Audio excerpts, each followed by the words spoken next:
আমরা এখন যে চাটা খাচ্ছি এটা হচ্ছে হার্বাল টি বা ভেষজ চা। আমাদের ক্লিনিকে, আমার ক্লিনিকের নাম ডাক্তার শাহাদাত ওয়েলনেস কেয়ার। আমার ক্লিনিকে এই চাটা আমরা এই ভেষজের মাধ্যমে হার্বাল টিটা আমরা রেডি করেছি। আমার এইখানে যত গেস্ট আসে আমি সবাইকে হার্বাল টি দেওয়ার চেষ্টা করি, এবং এইখানে যে অনেক গুরুত্বপূর্ণ অনেক উপাদান আছে এই চাতে। এই চাতে আছে অমূলকি আছে, অশ্বগন্ধা আছে, দারুচিনি আছে, জ্যৈষ্ঠমধু আছে, তুলসী আছে, পুদিনা আছে, ধনিয়া আছে, লবঙ্গ আছে, কালো জিরা আছে।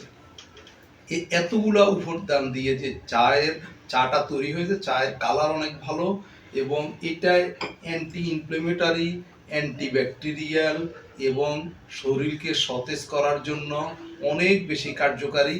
এবং আমরা যে সাধারণত যে চায়ের পাতার যে চাটা আমরা নিই সেটার চেয়ে অনেক বেশি উপকারী, এবং আমরা যারা অধিক চা পান করি তাদের শরীরে কিছু ইনঅর্গানিক কিছু প্রবলেম হইতে পারে, কিন্তু এই ন্যাচারাল চা বা হার্বাল টি যেমন খাইতে যেমন টেস্টি, খুবই সুঘ্রাণ, তেমনি স্বাস্থ্যের জন্য অনেক উপকারী। আমাদের সাথেই থাকুন, এবং হাতের কাছে যদি থাকে হার্বাল টি গ্রহণ করুন, অথবা আমাদের পণ্যটি যোগাযোগ করে সংগ্রহ করুন। সবাইকে ধন্যবাদ।